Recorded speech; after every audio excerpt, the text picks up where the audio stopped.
Hey nerds, and welcome to another lesson in the Unity Gameplay Basics tutorial series. Uh, what we're going to be looking at today is we're going to try to figure out some ways to more accurately spawn multiple amounts of tanks in our tower defense game that we've got going here. So right now, just to recap what we did in the last tutorial, um, if we have a single tank and that tank is able to drive through our map. Let me try to get this going here. Let me try that. I don't know why the play isn't responding right now. Okay, so our tank is able to drive through our map, and again, like last time, he kind of spins around and he moves through. And once he gets to the end, he basically self-terminates, and then we're basically done. So what we want to try to do, though, is most tower defense games don't have just a single tank that runs through. They have multiple tanks. And so what we want to do is set this up so that we can just keep on spawning them. Now, one option that we could use, and I'm not really a fan of this, but I've seen it used before, probably the simplest way to do this. Let's say I wanted, sorry, I'm choking over here. So one of the simplest ways to do this would just be to duplicate the tank about 20 times and just kind of move them manually. So what I could do here is I've got my tank, and I'm just going to I've got him highlighted here. I'm going to just Control D and drag them apart and just make a line of tanks. And if I wanted to, I could use the inspector to evenly space them, but honestly, this method is kind of dumb for a lot of reasons. So I'm not going to stick with this. And if you're following along at home, don't get too crazy about following along with this because I'm about to delete all these tanks. But I could go ahead and duplicate them something like this. And then if I ran the game, what they're going to do is, because they're spaced far enough away, and they're all moving at the same speed with the same turn radius and the same everything else, is they're going to progress through, and they should, give me that basic visual of a tower defense game's, chain of characters here. And then again, once they get to the end, they're all just going to kind of die as they hit. And we could also figure out some kind of a scoring mechanism. We could figure out a lot of other things here, but they're basically all dying. You can see them getting killed as we go. And that method works. You could do that. It's pretty cheap, but you could do it.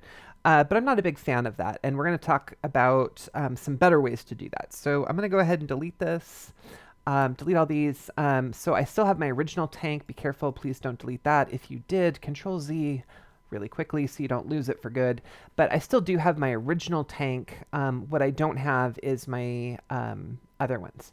So for this, what we're going to do is we're going to make a few adjustments to the original, to my original setup. The first thing I'm going to do, and this is going to benefit us later, is I'm going to move the waypoint just a little ways off of the map. A little bit further off the map, and that's going to let things sync up easier. That's going to give me a starting point for the tanks, and that's going to be basically my spawn point. So they spawn and they start rotating and they get turned, and then they can come over here. The other thing I'm going to do is my tank. I did rotate that while we were demonstrating rotation in the last module. I'm going to go ahead and just set that Z rotation back to 0. Actually, I'm going to make sure all my rotations are set at 0. So that way I'm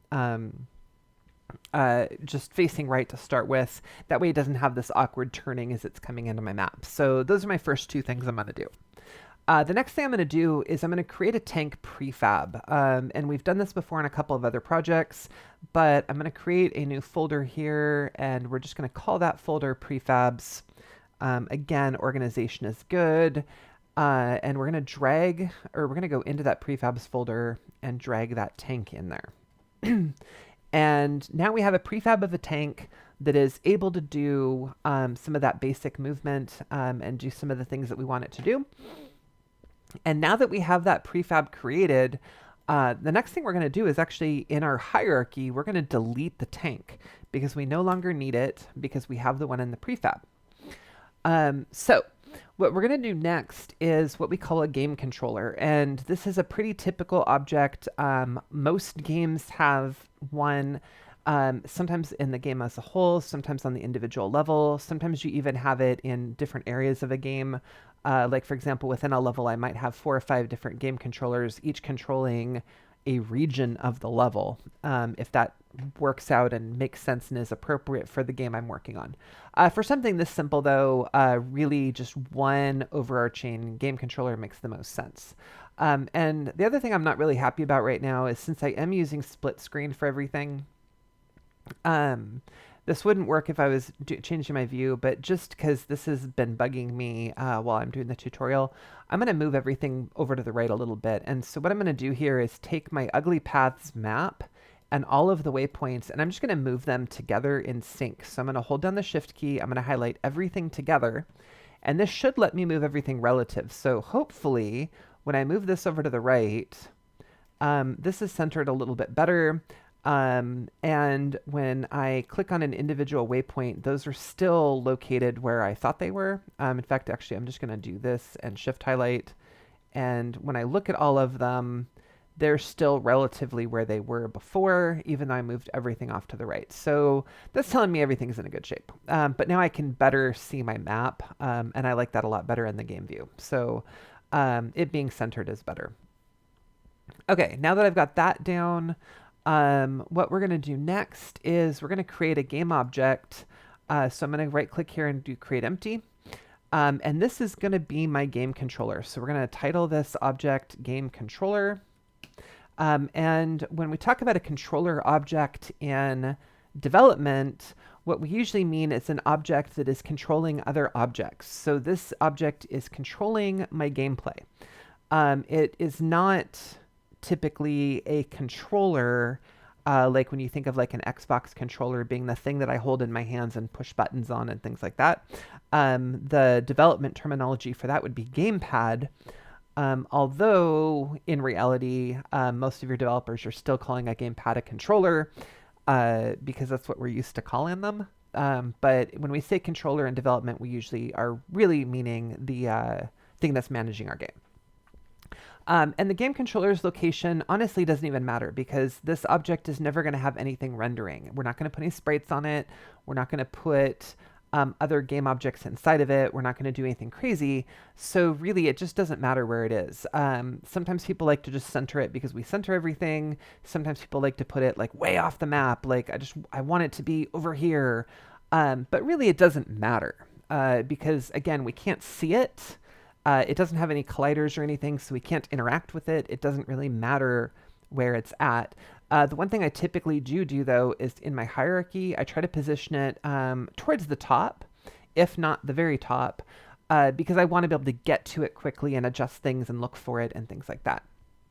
Okay, so the next thing that we're going to do is we are going to add a script to that game controller. And so we're going to create a new script. We're going to call this, I'm going to call this Tower Defense Controller, just in case, since I have been doing all the tutorial projects in this same exact project, I want to be able to separate out my various controllers that I might create as the series progresses. So I got my Tower Defense, actually I just want to call that single Tower Defense Controller. Again, that's all one word, Pascal cased. And we are going to double click on that to take us into Visual Studio. So the purpose of the controller right now is going to be twofold, or at least by the time I'm done, it's going to be twofold. What I want this to do is spawn enemies and also keep track of the score and display the score as appropriate. So what we're going to do here is I'm going to start with, we're going to start with the enemy spawning part, especially now because doing the score would be pointless. There's no tanks in the game to test that. And really, if we're thinking about score, the tank should either take away the score or take away your health. So I'm going to treat this more like a health bar kind of a situation. So we've got our start. In our start, we aren't going to worry about that just yet. We're going to create a couple variables. And the two variables that we really need to worry about right now, just like we did with the tank, is going to be public waypoints, or I'm sorry, excuse me, that needs to be public transforms. And again, an array of those, so those square brackets. And we're going to call this waypoints. And we're going to see why we need this in a second, but we need it for a very, very similar reason to why we needed it on the individual or on the tank before. And then we also need to create a public game object called enemy spawn. We could also do tank spawn. Actually, let's do tank spawn. That's more clear. Tank spawn. And now we're good to go. Okay. And what we want to do with this is we want to create something that is going to spawn the tank, and I'm going to just spawn it to make things easier at waypoint 0. The other thing that we are going to need is a spawn interval. So we're going to go public game object spawn interval. No, that's not a game object. That's a float. Spawn interval. And we're going to also do a public int for max tanks. Like, what is the maximum number that might spawn? Okay. So here we go. So we've got a transform array for waypoints. We have a game object for this tank that we're going to spawn. We have a float saying how long in between spawns, and we have our max tanks. Now, a lot of people like to use a coroutine for this. I'm not going to do that just because I like to do a little bit different. Oh, that also means I need a float current spawn. Because I like to control things by hand, and once a coroutine gets started, it's hard to mess with it. So I like to do it this way instead. So what we're going to do under start, actually, we really don't need anything under start, which is pretty cool. So the next thing I'm going to do is I'm going to create, I'm going to do an update. Now what we want to do is we want to spawn a tank on the interval. So the first thing that we're going to do is just try to spawn a tank. And spawning a tank is actually pretty easy. All we need to do is instantiate a copy of a game object. Now, one of the tricks that we use, though, is it's helpful to get a reference to it. And so what we're going to do here is we're going to say game object, that needs to be capital G, game object dot tank is going to be equal to, and we're going to instantiate a new tank. And instantiate is a function. There's a whole bunch of different overrides, but we're going to do override, I think it's override 2. Nope. Let's see here. It's override 4, which I don't know if you guys can read this where you're at, but it is going to instantiate if I know the original object I want to instantiate, a position, a rotation, and a rotation. Those three things. So here's what we're going to do. We are going to instantiate our tank spawn object. So we're going to go tank spawn. We are going to spawn it at position waypoints 0 dot position. And we are going to rotate it not at all. And the way we can do that, quaternions get really messy, and all rotation is stored in quaternions. I could do an entire tutorial series on quaternions alone, but we're not going to do that. What we're going to do is we're just going to keep it easy and say quaternion dot identity. When in doubt, if you need a quaternion, do quaternion identity. An identity matrix, just to keep things really, really simple, is kind of like multiplying by 1, where it's not going to change the original rotation. So for instance, whatever rotation the tank is in, when we apply an identity quaternion to it, it's just going to stay whatever rotation it was. So this is fundamentally multiplying by negative, or by multiplying by 1. You can also think of it as adding 0 if that helps your headspace, but the multiplication analogy is a little bit more accurate to what actually is happening under the hood. So think of quaternion identity as multiplying by 1. So we're not going to rotate it. Now, basically, honestly, we're kind of done with code in the sense that this is just gonna start working here with one caveat. If I run it right now, we are definitely going to get a lot of errors. And the two errors that we're going to see over and over and over again, the code is actually good, but this isn't going to work. And the reason it's not going to work, hang on, I'm waiting for that console to pop up. The reason this isn't going to work, and we are getting just a ton of errors, is that we have an index outside the bounds of the array. And it should have been complaining about things that are spawning too, but I guess it's not. But if we go back to the game controller, we have the exact same problem that we had at this exact same time in the last tutorial, which is we don't have any waypoints. So we need to do the exact same thing we did last time, and I realize that this is tedious, but we need to add those waypoints in. So I'm going to do the same thing I did last time. I'm just going to set the size of this array to 19. And I'm just going to drag each of these in. If I can get a little bit more coordination here.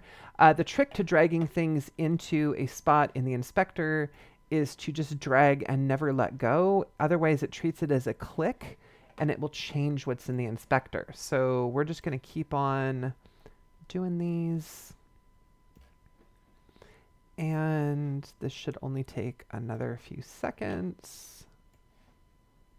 This is the exciting part about being a game designer, is assigning waypoints to the inspector. Everybody is like, this is my favorite part of the job. You ask any game designer, and they're like, I like adding tedious multiples of things to the inspector. It's almost as good as filling in spreadsheets.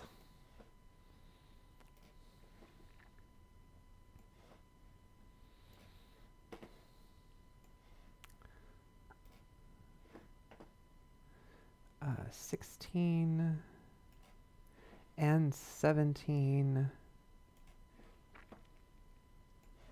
and 18. Okay, so now we've got our waypoints in. So we'll have a few less errors there. In fact, if I run this, we shouldn't see that error. We're going to see a different error, but that's okay. We shouldn't get this outside the bounds of the index, though, because we do have a 0 object. Now we're having problems because the variable tank spawn has not been assigned. And to do that, what we're going to do is we do need something here where it says tank spawn. We need to go to our project tab. We need to go into our prefabs directory and pull that tank spawn object, or I'm sorry, well, for me it's ugly tank, into the tank spawn variable, and we're good. Now I'm going to caution you right now. If you still have your tank up here in the hierarchy, first off, make sure you've made it into the prefabs, but you need to delete it. And you absolutely can't take the one that's up here and put it in there. It'll work, and it'll even copy for a while, and it'll be okay. The problem is so theoretically, this tower defense game, a tank would be getting injured, and you would be cloning an injured tank. And then eventually that tank is going to delete itself or get killed, and then there won't be anything to copy. So we need to make sure that we're copying a fresh, this is kind of the, like the showroom floor tank, not the tank that's actually in the field. And we want to be cloning that one. So we're going to make sure that we pull from the prefabs directory over into here, and there we go. And now what we should see, if I've done everything correctly, is we should just see it spawning. Okay, so again, once this is done, okay, and the problem that we're going to have now is that it is spawning a ridiculous number of tanks, and whoops, I hit play instead of pause, but you saw them spawning there, and or you can click rewind. I don't want to run it again, but it was basically spawning a ton of tanks, and they were just sitting there not moving. And the question is why? Because they were working before. And here's the problem, is that our tanks, if we look at this, our tank has actually not got anything in here. And the reason it doesn't is because an object in your assets can't actually see the hierarchy. So it doesn't know that these waypoints even exist. It doesn't know any of these. And So what you would have to do is drag the tank in and then manually drag those waypoints in. And of course, none of us want to do that, right? So here's what we're going to do instead. We're going to do a couple extra tricks here. What I'm going to do is the waypoints that I want the tank to follow are the same as the waypoints in the game controller. The tank has a script called tank script. And so what we're going to do is we're going to go, hey, tank, we want to get component on you, and we want to find your tank script. And when we do, what we're going to do is we're going to access your waypoints, and we're going to set them equal to the waypoints that we have. And actually, this is not necessarily the best way to do this. So I'm rethinking this as we're going here. What I'm going to do is I'm going to go into my tank script, and we're going to make one quick little adjustment here. I'm actually going to get rid of this waypoints variable. We're going to delete that entirely. Because we are also when we die, we need to tell the game controller that we're dead. So this is going to make a little bit more sense here. What we're going to do is we're going to go public tower defense controller. And so we're just going to make a reference to that, and we're going to call this TDC. And wherever we've got waypoints, instead of doing the waypoints on this, on the tank, we're going to use the tower defense controller's waypoints. So anywhere where you see waypoints, what I'm going to do is type in TDC dot. And I'm just going to copy paste this just to simplify. And anywhere where I've got waypoints, unfortunately the red underline is helping me find them all. I'm just going to paste so it changes it to TDC.waypoints. And that means that I can control them. Instead of controlling them on the individual tanks, I'm going to feed them from my waypoints. Now, the trick is how do I find TDC? There's two ways to do that. We could hunt for it and start, kind of like what we've done in the past with rigid bodies or with... let's see, we've done it with rigid body. Oh, I didn't do that with the nav agents. Never mind. But we've hunted for some things in start before. But there's actually an easier way. What we're going to do is when the tower defense controller creates the tank, we're just going to say, hey, find your TDC and just set it equal to this. And this is a keyword that every single object has that is basically like me, make it just me. So the tank script is saying, hey, I need a tower defense controller. And the tower defense controller is like, I got one, me. Pick me, coach, I'm ready to play. So we're just going to use this to signify that. And that's built into actually the C# standard. So any code that you're ever doing in C#, this will work for a lot of things. I use this all the time. It's so great. And now that we have that, we should, and this is a case where we want to make sure that we do save all instead of just save, because we've got two different scripts that we've edited. And I'm in the habit of doing save all the time. And if you're in the Windows version of Visual Studio, you'll see like a save icon, and the one next to it is save all. I just always use save all the time. Okay, so let's go ahead and run. And what we're going to see is hopefully a bunch of tanks spawning and all traveling where they're supposed to travel, because I think I've got this set up right now.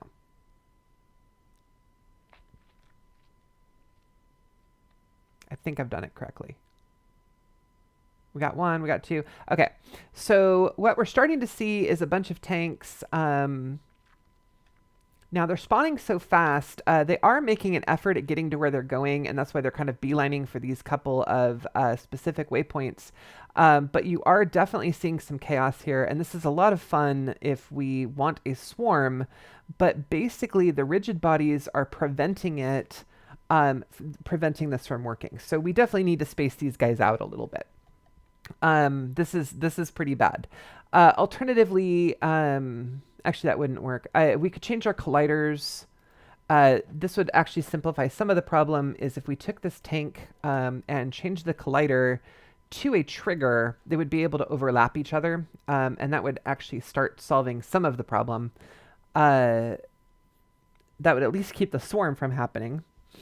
But we are going to see, even with that checked, we're seeing a pretty heavy line. And the reason we're seeing so many tanks is we're spawning one every single frame. Update runs at 1 frame per second. Or I'm sorry, excuse me. Let me rephrase that. Update runs once per frame. How about that? Update runs once per frame. And a normal gameplay loop is about 60 frames per second. So what we're seeing is update running approximately 60 times per second, minus minor fluctuations for the processor. So you can see a little bit of glitching here. That's not a perfect pattern because that timing does change slightly, but it's close enough to count.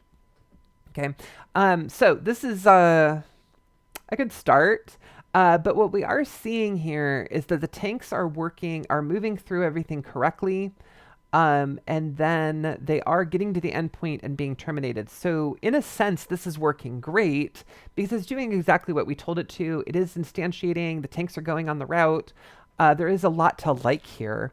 What we really need to do is improve this interval. So the next thing that we need to do is actually set an interval. And when we talk about intervals, we need to be on the game controller. When we talk about intervals, we're usually talking about time in between. So if I want to spawn, let's say 3 objects per second, actually I'm going to round this because the math is cleaner. Let's say I want to do 4 per second.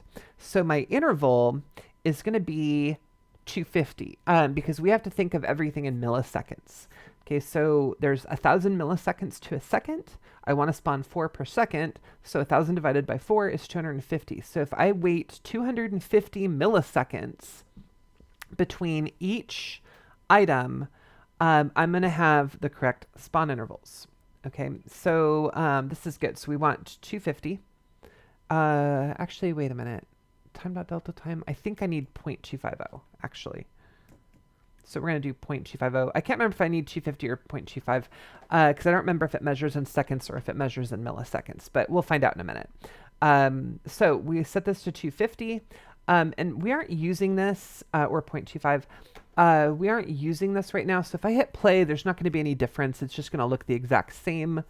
But what we're going to do is we're going to look at this interval here. So if I go back, we do have the float for the interval, but we also need to do, oh, actually, this needs to be current spawn time. We're going to change that variable slightly to make it more clear. We want current spawn time. We also may want to keep track of tanks spawned, so we're going to go public int tanks spawned. And there we go. Okay. So what we need to do under update is we're going to take our current spawn time. Actually, in start, what we want to do is set our... Actually, we can do that right here. Actually, no, we should do it under start. That's just going to make it the most sense. Okay, so under start, what we're going to do is we're going to say, hey, our current spawn time is equal to whatever the spawn interval is. And that's just going to start it up high. And what we're going to do is we're just going to subtract from it how much time has elapsed every single frame. And then we're going to spawn when it gets to 0. So what we're going to do here in our update is we're going to take current spawn time minus equals, so that will subtract off some time. And we're going to subtract time.delta time. And while I'm here, I'm going to hover over time.delta time, and this is the interval in seconds between the frames. And so I was correct. We do need to use the decimal version. So 0.250, not 250. The last engine I used was in milliseconds. This one's in seconds. So we want 0.25. So we're going to subtract off time delta time, which theoretically is about 16 milliseconds per tick. A tick is the time between frames. So theoretically, this should subtract about 0.16 every single time, which should give me a new spawn every 2 to 3 frames, which is what we want. That might even be a little too fast. Actually, wait, 0.016, which should give me one every about 10 to 20 frames. It should give me one theoretically every 20 frames, but it won't be exact. Okay. Now that we've done that, what we're going to do is say if current spawn time is less than or equal to 0. Again, we talked about this last time we did a less than or equal to. You never want to say exactly 0 because the odds of that millisecond calculation coming down to exactly 0 is not in your favor. So what we're going to do is we're just going to let it overshoot. If it's, 0.001 over, that's okay. We're just going to spawn it anyways and call it good. And if it is less than or equal to 0, we're going to go ahead and spawn a tank. Now, we could run this right now, and we would see almost the exact same result. The only difference would be that it would wait about 1/3 of a second before it would even start. Because then current spawn time is less than 0, and we can keep on subtracting all we want, but it's going to keep on spawning. What we want to do instead is, after we've spawned something, we want to say current spawn time. And we could do, for example, equals spawn interval. And that's a pretty simple way to do it. The challenge with this one is because each tick does fluctuate slightly and we're going to overshoot it slightly sometimes, it's actually going to give us a little under the number that we wanted, and over time that's going to add up. And it doesn't really matter in a tower defense game, but in other projects that minor deviancy in time over time is going to matter, because if every 3 things we lose a fraction of a second, it isn't going to take long before we're like an hour off. So what we want to do here is instead we're going to do plus equals the spawn interval.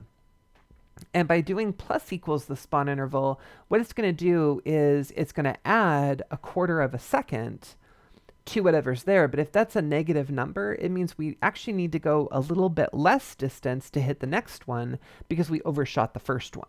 And so over time, what it's going to do is there might be minor fluctuations within a frame, but there won't be massive fluctuations an hour later. An hour later, we're still going to be less than a frame off. We'll always be a little bit off, but we'll always be less than a frame off as opposed to a lot more time off. So this is a better way to do this. And if we do this, we're going to go ahead and save that. Again, I'm just doing save all as out of habit. What we should see is a lot less tanks. Theoretically, not 3 per second. That should be 4 per second.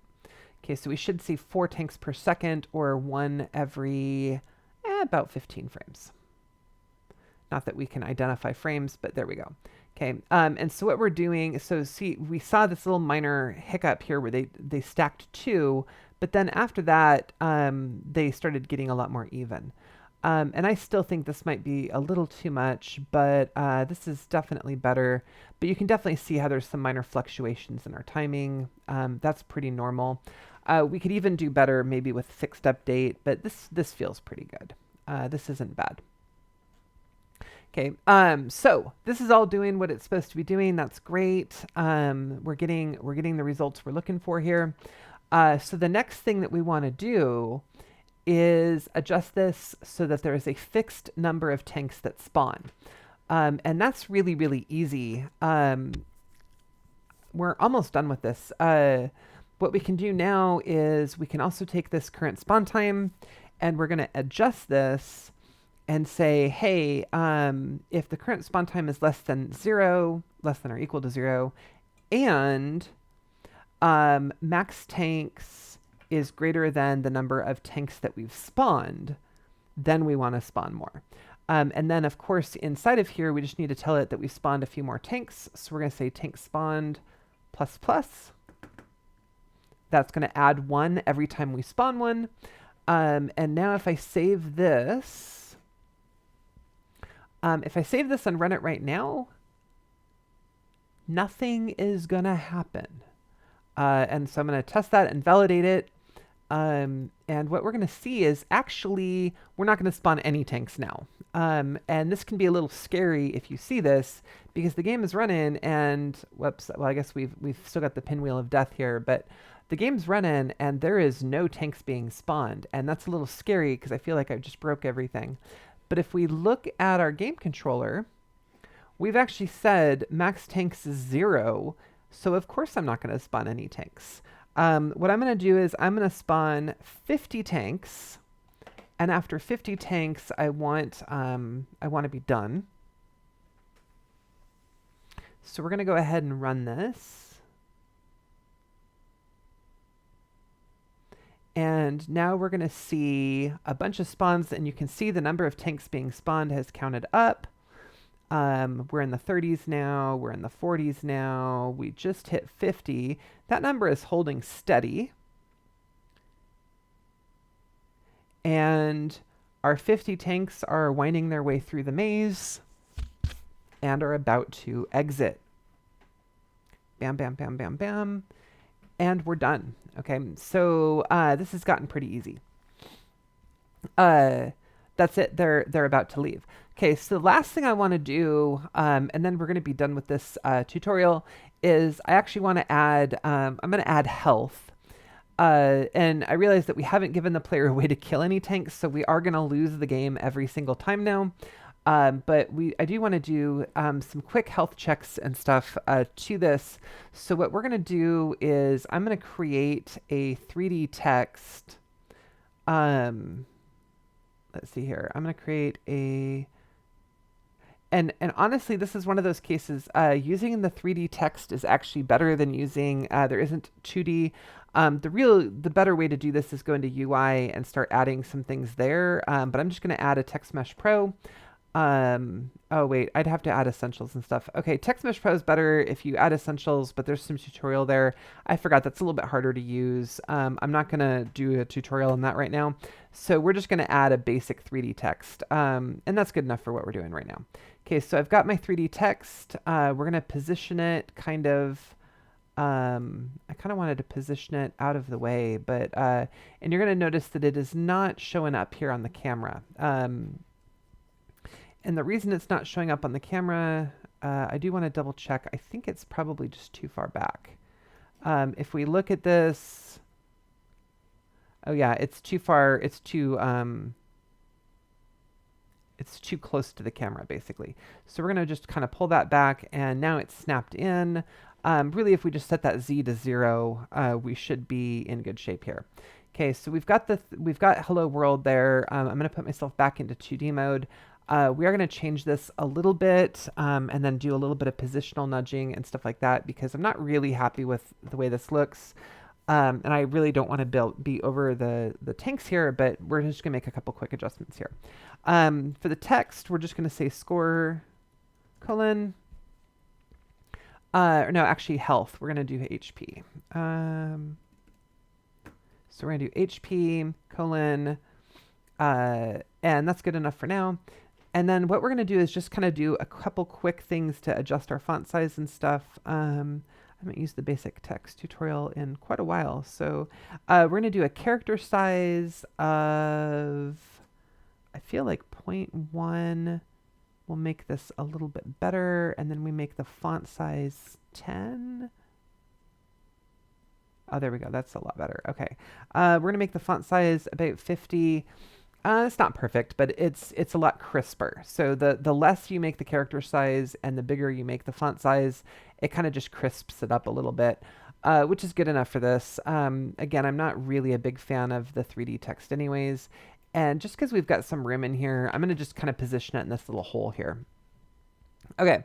So the next thing I'm going to do is we do need to wrap this with a little tiny bit of code, and the game controller is really the place where this should happen. So in my game controller code, we're going to double click on that script again.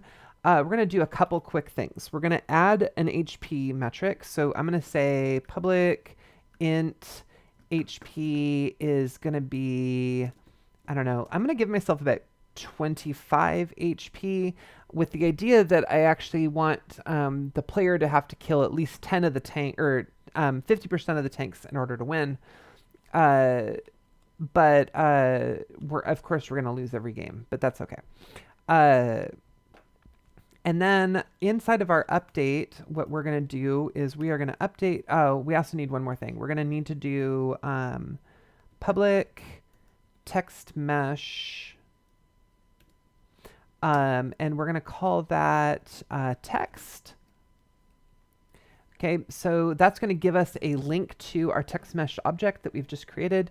And we're going to go down here. We're going to say text dot text equals equals score. No, HP. Sorry. And then plus HP plus, and then we're going to say out of 25.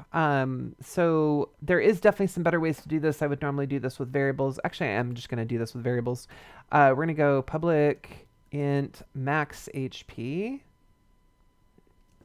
equals 25. And then we are going to go down here. We're going to say divided by plus max HP. Whoops. And that's going to make this look a little bit better. Okay, so I'm going to go ahead and save this, do a save all. And again, this won't do anything right away. I'm not going to bother running it again just to prove it, but this isn't going to do anything for two reasons. Number one, the tanks don't know how to find that. And then number two, they also don't know, or the game controller doesn't know how to access that text box. So we're going to solve the second problem first. We're going to go to our and we have this text mesh box here. And we're just going to drag new text into that. And now we've solved that first problem. So if I run the game now, what you should see is my HP should actually appear in the box. So I should see 25 out of 25. Okay, so that's all great.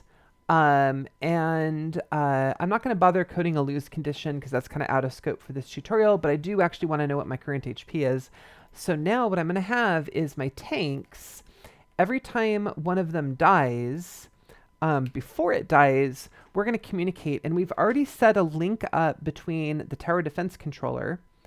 And so what we can do here is we're going to lower my HP. And this is not the best way to do this. I'm going to do another tutorial about losing hit points at some point. But you should never attack the hit points directly. But we are this time. So we're going to go TDC .hp, and we're just going to do minus minus to subtract 1. Again, this is totally not how I would do this, but I'm good. Okay, so we're going to save that.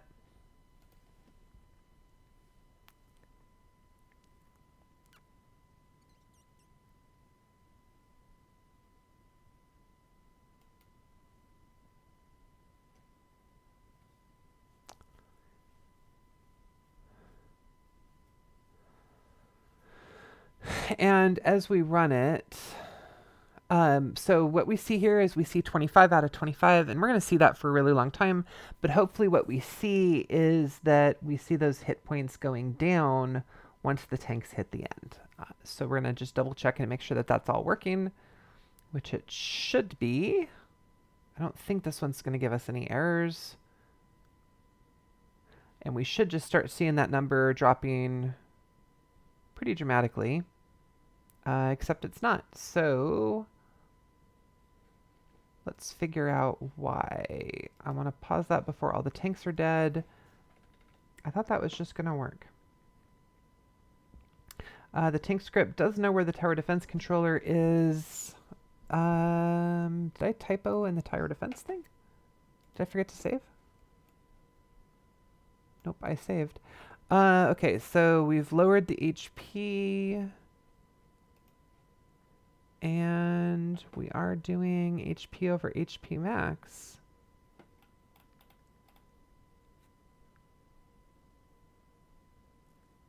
Oh, it's only, okay, I'm dumb. Okay, so what we're doing here is only when it's trying to spawn is the HP, or is the text box getting updated. So really the problem is that we've just got this scoped too tightly. What we really need to do is get it out in the generic update area. So we're going to go Control X to cut it, and we're going to paste it outside of this if statement so that it always is running, not just when we're trying to spawn. minor typo with major effects. And that's why you can't always rely on error messages to help you do your job. Because grammatically speaking, what I did wasn't incorrect, but it did obviously give me the incorrect result. So that's what we call a logic error as opposed to a syntax error. And unfortunately, the console can't figure out what I meant. It can only figure out, is that literally going to work? So now that we've got that fixed, we should be okay. I am regretting my life choices in having so many waypoints because it does make this kind of thing take a long time to test, and this tutorial is pushing the 45-minute mark right now. But we should be done very shortly here because this should start. There we go. We're getting hit point deductions. I'm not going to worry about ending the game when it hits 0. Again, that'll be the work of a later tutorial. But as you can see, it is accurately record keeping that all 50 tanks managed to injure the player. So what we've learned today, let's go ahead and recap and be done with this one. What we've learned today is how to instantiate objects. We've learned how to put them on a timer. We've learned how to have them report back to a feeder function or a game controller kind of a function. We've learned how to use this to pass a function into your objects. And we did learn a little bit of how to set up displays, although that's not in any way, shape, or form pretty. And it's also not really how I would normally do this. Normally, I would use the UI engine. It's referred to as Canvas. Normally, I would be using the Canvas engine to be doing my UI work. But for a quick and dirty example, this isn't too bad. All right, so I hope you found this tutorial helpful. Oh, we also learned about creating prefabs and using those to spawn objects. I think that was everything. Oh, and we even learned a little teeny tiny bit about quaternions via quaternion identity, or quaternion.identity. So I hope this one was helpful for you. As always, if you found it helpful, please like and subscribe. If you have any suggestions, questions, or comments, please hit up the comments section. And otherwise, we hope you will join us for our next tutorial, in which I'm going to be doing some of the same pathfinding stuff, only using a nav mesh for 3D object pathfinding. So hopefully you found this helpful. And we're going to go ahead and wrap for the day. As always, in closing, I'm going to say keep on creating, and we'll see you next time. Have a great night, everybody.